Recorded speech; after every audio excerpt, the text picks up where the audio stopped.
Muito bem, estamos de volta e o assunto de hoje é TPM. Como é que é essa fase aí do mês para você? Não importa se é homem ou mulher, porque você que convive com alguém que passa pela TPM também vai ser afetado, né? Como é que é por aí?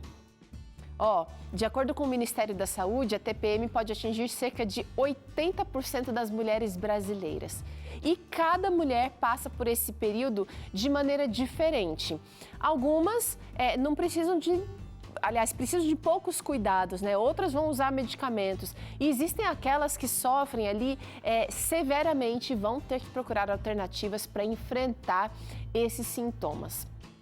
Hoje, Flávia Almeida, que é enfermeira e especialista em terapias naturais, está por aqui para conversar, para falar sobre formas diferentes de lidar melhor com o processo da TPM. Flávia, bem-vinda ao Vida e Saúde, tudo bem aí? Tudo bem, Teru. Obrigada pelas boas-vindas aí. Vamos falar de um tema muito importante para nós mulheres, né? Para nós mulheres e para a família, Flávia, porque tem homem que quando a mulher está de TPM, tem homem que foge, tem homem que já avisa os filhos, a mãe está naquela fase, não mexe com ela, E assim, a gente fica leoa, às vezes a gente fica um pote de manteiga derretida, depende do mês, a coisa pega diferente para cada uma das mulheres, né? É isso mesmo, é o período da instabilidade, eu falo, né? O corpo fica diferente, fica instável, fica num processo de adaptação à mudança hormonal que acontece a cada mês e o humor muda muito também. É isso mesmo, tem marido que quer fugir, mas o ideal é compreender o que é a TPM, o que acontece e aí com certeza a compreensão aumenta, né? Quando você compreende que é algo que muitas vezes vem de dentro, é muito mais forte do que a mulher possa controlar, né? Então essa compreensão faz parte do relacionamento. É isso mesmo, não adianta só falar, não, tá daquele jeito, né? Não. Vamos entender o que seria a tensão pré-menstrual, Flávia. Exato. A tensão pré-menstrual, Teru, é o processo todo que acontece antes da menstruação. Muita gente pensa que essa tensão pré-menstrual acontece só alguns dias antes, ou uma semana antes da menstruação. Depende, varia de mulher para mulher, cada organismo sente de uma maneira. O que acontece é que nos 28, em média 28 dias, que é um ciclo de uma mulher, né?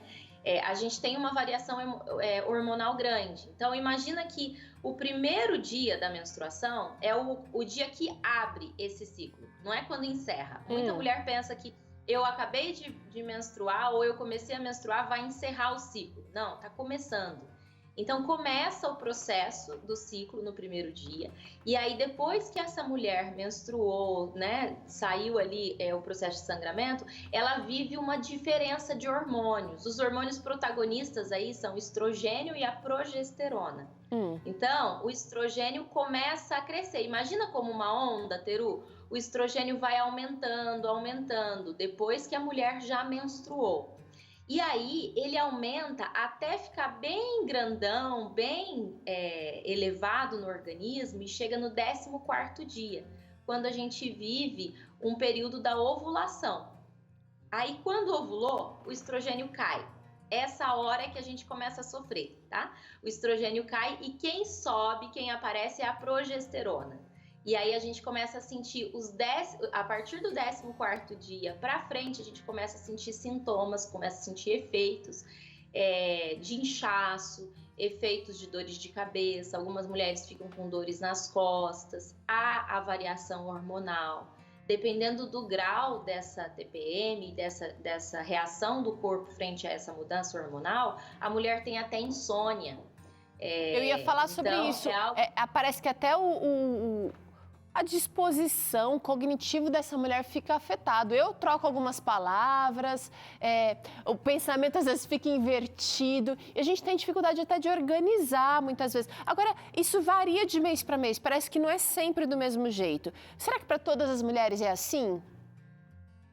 Sim, porque depende da maneira como você lidou a sua vida, com o seu estilo de vida naquele mês, né? Aí entra as soluções que a gente vai conversar aqui no programa também, as melhoras, né, desse processo que é tão intenso na TPM. Se eu fiz um pouco mais de atividade, se eu tive um mês mais leve, a minha TPM vai ser menor. Se eu tive um mês muito exaustivo, de muito trabalho, não cuidei muito da saúde, me alimentei muito mal, a minha TPM vai ser maior, eu vou sentir mais esses efeitos. Então, você tem visto pela evidência que está diretamente ligado o estilo de vida dessa pessoa, dessa mulher, não só aquilo que ela faz, né, de concreto, mas também o nível de desgaste mental dela, psíquico dela, também vai afetar nessa TPM. Claro, porque se trata de a adaptação do corpo a um hormônio. Imagina que o nosso corpo ele tem muitos hormônios e tudo que a gente faz tem a ver com essa orquestra hormonal, né? Se o nosso cabelo tá bonito, se a nossa unha tá crescendo, se a gente tá com bom humor, se a gente consegue dormir, tem a ver com liberação de hormônio. Então, tudo são hormônios. Aí, a maneira como o organismo vai absorver, vai se adaptar a essa variação, depende do quanto eu tô com um organismo favorável para isso. Então, um organismo adoecido, um organismo inflamado, um organismo que não tá com um meio ambiente favorável, ele vai se adaptar com mais dificuldade. Então, a mulher vai sentir muito mais os sintomas da TPM. Tá. Agora, vamos falar então de alívio desses sintomas, porque você já percebeu que vai depender muito de como você levou esse mês. A gente começou aqui a nossa conversa no Vida e Saúde hoje, logo lá no comecinho do programa, falando sobre a importância de você recomeçar. E essa é a diferença das pessoas que triunfam, daquelas que vencem. Você saber que o ontem talvez não tenha sido ideal, mas o hoje você pode fazer um pouquinho melhor. Como é que a gente alivia os sintomas da TPM? Eu vou começar aqui com alimentação. Sim, nós vamos lá, gente. A alimentação estimulante, ela tende a piorar esses sintomas. Mas quando a gente fala assim de alimentação estimulante, eu preciso entender quais são esses alimentos, Flávia. Então, é engraçado que fica um pouco contraditório essa parte da alimentação estimulante, né? O alimento estimulante, o que seria estimulante? A pimenta, o chocolate é um alimento estimulante, o café é um alimento estimulante, são alimentos que mexem com o nosso sistema nervoso central, especialmente o café e o chocolate, são bem estimulantes. No entanto, quando a gente está de TPM, a gente procura o chocolate. A gente procura justamente esses alimentos, porque parece que a gente fica também mais para baixo, né? E a gente quer um up através da alimentação. Exato, é por conta da dopamina. A gente se sente um pouco mais down, como você está dizendo, um pouco mais triste, e a gente quer aumentar, a gente quer compensar isso daí, a gente está precisando de um pouco mais de hormônio do prazer. E o chocolate, ele entrega isso, que é o hormônio do prazer, a dopamina. Depois a gente tem efeitos ruins com isso, mas ele te entrega isso momentaneamente. Então, o que você pode fazer? Pode falar. Não, uma coisa que a gente não, antes de você falar o que dá para fazer, a gente não encara como estimulante, mas os alimentos doces. Na verdade, os doces, a gente também sente vontade, nem que não seja chocolate, mas dá vontade de comer mais paçoquinha, de comer mais sobremesa. Você resiste o mês inteiro, passa ali na frente, depois do almoço, passa na frente de uma padaria, de um lugar que tem aquele brigadeiro. Você evita o mês inteiro, mas chega nessa época, você não dá conta. Vai lá e compra. Por quê? Porque esse estímulo também pode estar no açúcar. Sim, exato. A dopamina, ela é uma das fontes de prazer. A alimentação é uma fonte de prazer, né? E o açúcar, ele libera também esse neurotransmissor, que é a dopamina, que traz tanto prazer. Então, sem dúvida, o açúcar, os bolos, eles vão ser mais procurados. Para que eu tenha, quando que eu procuro menos tudo isso? Quando eu já tenho fontes de dopamina de outros lugares, outras coisas, outras atividades. Mas não, você vai ter que contar. Você ia falar, inclusive eu te cortei só para lembrar dos doces aqui. Mas para que a gente não busque esses alimentos, eu consigo encontrar estimulantes menos estimulantes. Assim, porque esse tipo de estímulo é um estilo que a gente tem um pico muito rápido e também uma queda muito brusca, certo? É isso mesmo. Da É glicemia. Ele sobe e desce. Isso, o café faz isso, o alimento branco, o alimento com açúcar faz isso. Você tem aquela energia sim, mas depois você sente que você precisa de mais porque cai rapidamente. Existem alimentos que a gente pode estimular do jeito certo, Flávia? Sim, existem. Existem alguns chás, inclusive, que são termogênicos, que ajudam a dar esse up. Então, de manhã, quando você despertar, você já toma um desses chás. Eu vou dar exemplo de 2 aqui. Um que é muito gostoso e fácil de fazer é o abacaxi com gengibre. Ótimo. Você pega o abacaxi, come a fruta, lava bem a casca com uma escovinha e aí ferve em 1 litro de água a casca do abacaxi com 4 pedaços de gengibre. Deixa ferver de 5 a 8 minutos. Faz o seu chazinho e toma ao longo do dia ali, até umas 4, não mais do que isso, porque como ele é mais estimulante, pode prejudicar seu sono se você for bem sensível. Legal. E a outra receitinha de um chá estimulante é maçã com canela, que é uma delícia também, né? Você faz ali com a casca da maçã e coloca paus de canela em 1 litro de água. Você pode colocar 4 paus de canela e a casca de 1 ou 2 maçãs. Fica um chá bem gostoso também. Também estimulante. Estimulante por conta da canela. A canela é termogênica, então ela vai dar uma despertada, ela vai dar uma estimulada. E não só alimentos, Teru, mas a atividade física, ela também é estimulante, né? Quando você já faz o exercício, você já fica mais estimulado e você tem a liberação da dopamina por meio do exercício. E aí você tende a procurar menos por doces e o excesso de guloseimas que a gente quer nesse período. É um exercício aí. Eu já tô trazendo essa dica aqui então. Mas a atividade física, digamos que eu viajei, a criança ficou doente, ao longo do mês eu não consegui praticar, mas aí eu tô sentindo que eu já tô naquele 14º período do mês ali do meu ciclo, vale ainda fazer atividade física? Eu ainda vou receber esses benefícios para TPM? Vale, ainda vai. Vai receber muito mais se fizer antes. E é interessante que quando a gente compreende a nossa fase hormonal e os nossos períodos hormonais, a gente também compreende o seguinte. Normalmente o período que eu vou começar na academia super animado, sabe aquele período que você tá super motivado? Sei. Mudar. Você faz aquele plano de 1 ano, né? Que você faz aquele plano de 1 ano na academia. Isso, você paga, você fala, não, agora vai. Ou então vou convidar uma amiga, vou no personal, e enfim, eu consigo ter muita disposição para fazer todos esses planejamentos. Normalmente, a mulher quando faz isso, ela está na fase folicular, que é antes da ovulação, que é a fase onde a gente está sempre de muito bom humor, em geral, tá? Na maioria das vezes.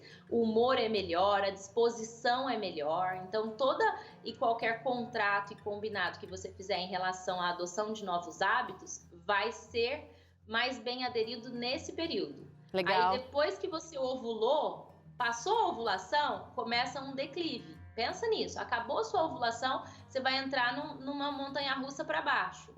Porque o estrogênio cai e a progesterona sobe. A progesterona altera muito o humor, altera muito a disposição.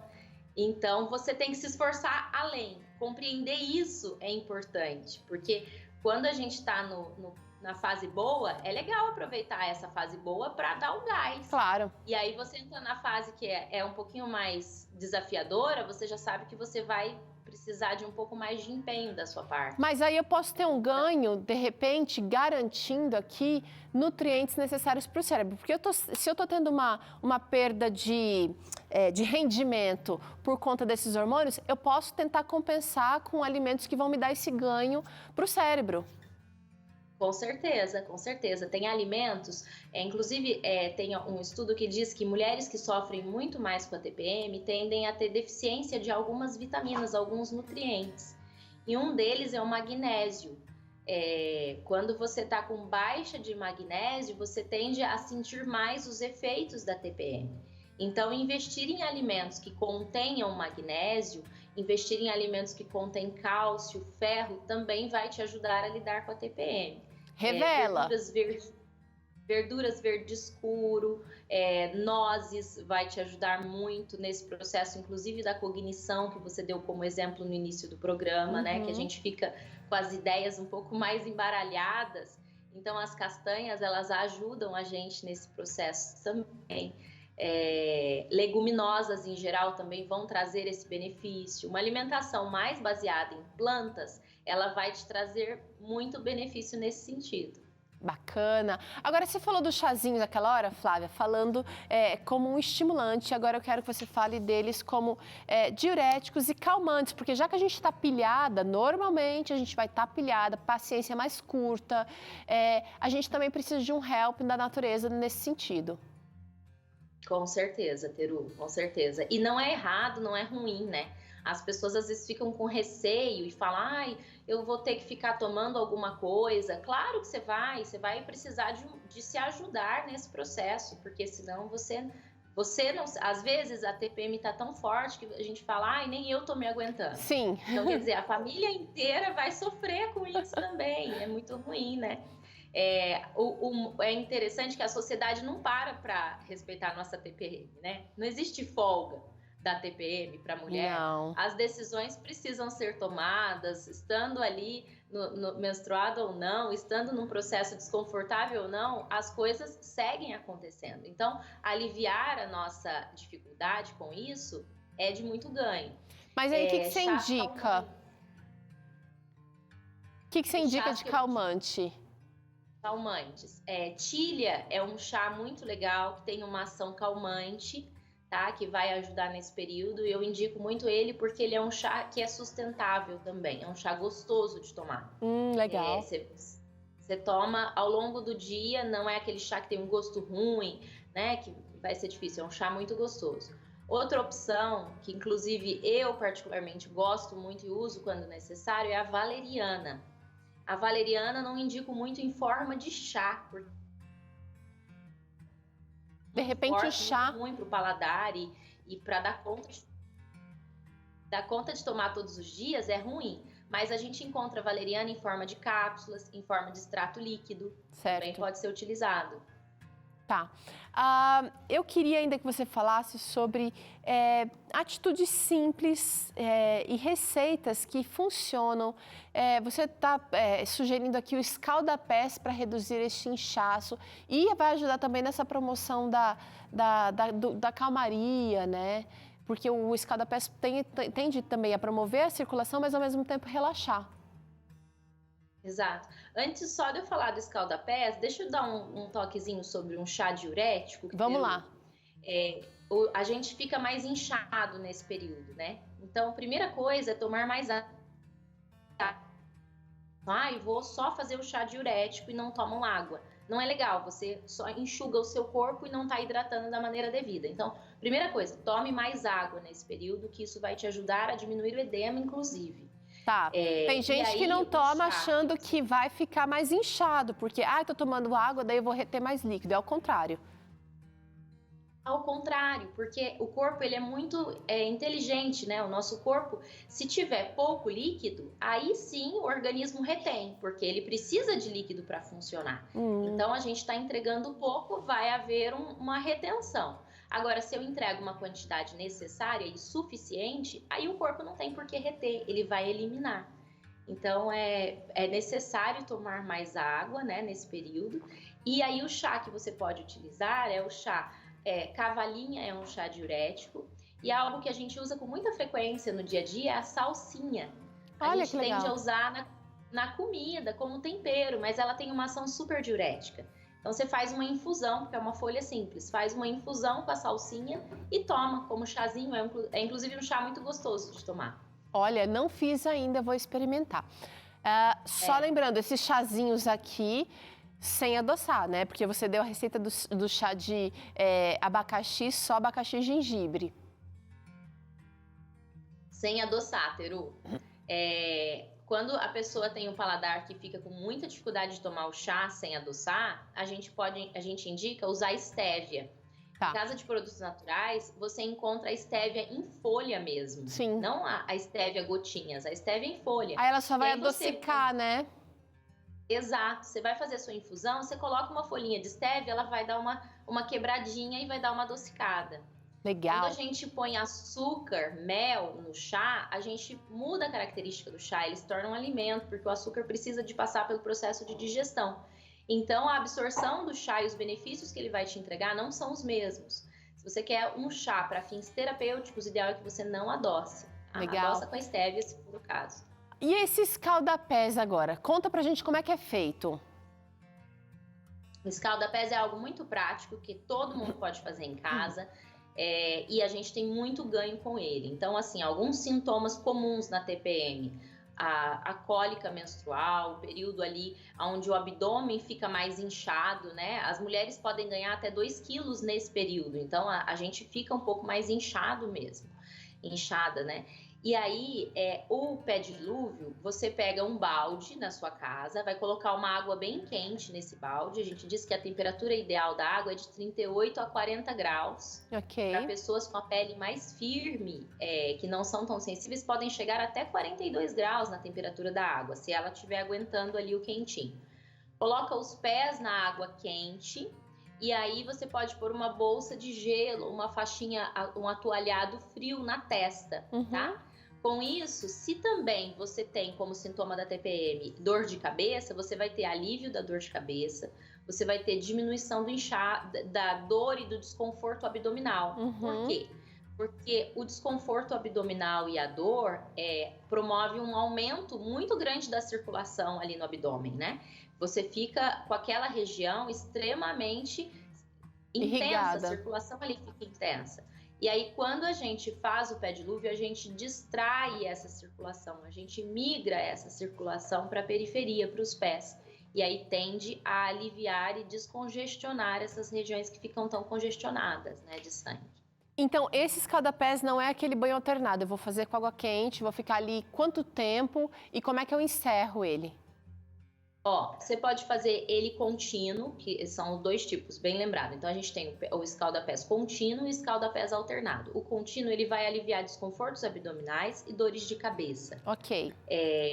Aí você vai colocar os pés, então, na água, vai ficar por 15 a 20 minutos e depois encerra com uma duchinha fria nas pernas, tá? Feito o tratamento, é importante que haja um pouco de descanso.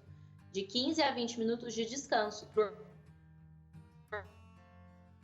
adaptar aí os benefícios daquele tratamento. Certo. Então, sempre faça o descanso. O descanso é tão importante quanto o tratamento. Se você estiver sofrendo com as pernas edemaciadas, inchadas, que também é muito comum na TPM. A gente sente a perna ficando um pouco mais inchada, dolorida. Quem tem varizes sente que a perna dói mais nesse período. Então, você pode fazer o escalda-pés alternado. E aí são 2 baldes, então. Um com a água bem quente, nessa mesma temperatura que eu disse, de 38 a 40 graus, e o outro com a água bem fria, pode até ter umas pedrinhas de gelo ali. Então, vai fazer por 3 minutos com o pé na água quente, aí depois 1 minuto com o pé na água fria. Vira, 3 minutos na água quente, 1 minuto na água fria. Depois, de novo, 3 minutos na água quente, 1 minuto na água fria. Será que 3 vezes esse revezamento? Falando desse contraste... 3 vezes, exatamente. 3 vezes o revezamento. Tá, e esse contraste? Termina sempre com a fria. Ok. Conta pra gente esse contraste, ele traz os mesmos benefícios que o contínuo? Não, aí o benefício do contraste é que vai promover a vascularização, né? Vai estimular a circulação e vai diminuir o edema das pernas, vai diminuir a dor que você sente nas pernas. Porque eu dilatei e eu contraí. A água quente e a água fria promoveu isso, dilatação e contração. Então, esse exercício vascular vai trazer alívio. Pode ser feito todos os dias, não tem nenhum problema, tá? Nesse sentido. Se você tiver com uma ferida na perna, aí não é indicado, porque pode prejudicar ali a sua ferida. Se você toma um anticoagulante, tem um problema grave de trombose, também não é indicado para você. Tá. Mas se não está nessas 2 categorias, ele pode ser utilizado com muita tranquilidade em casa, esse tratamento. Tá aí, minha gente, muita coisa simples que você pode fazer aí para enfrentar essa TPM de maneira mais adequada, sem efeitos colaterais de remédios, né, que vão mexer com o seu estômago, que vão trazer outros sintomas que você não quer. E se você quer conhecer mais sobre o seu corpo, sobre o cuidado que você pode ter com você mesma, eu vou convidar você para dar um pulo lá no Instagram, que a Flávia alimenta ali com dicas maravilhosas para mulher, simplesmente natural, oficial. é o seu lugar, então. Simplesmente Natural Oficial. A Flávia tem colocado ali conteúdos que ajudam a gente a viver melhor e eu te agradeço por isso mais uma vez, viu, Flávia? Imagina, é um prazer participar aqui com vocês. Bom, a gente sempre gosta de trazer a Flávia aqui, espero encontrá-la numa próxima aqui, mas agora é hora de você colocar uma dessas coisinhas aqui em ordem no seu dia, em prática no seu dia. A gente vai fazer atividade física logo depois do intervalo, vai ser um treininho de alongamento bom, gostoso para você continuar o seu dia por aí. Então se prepara. E ainda hoje tem tapioca com flocão de milho por aqui. Olha que receita boa! A gente volta já.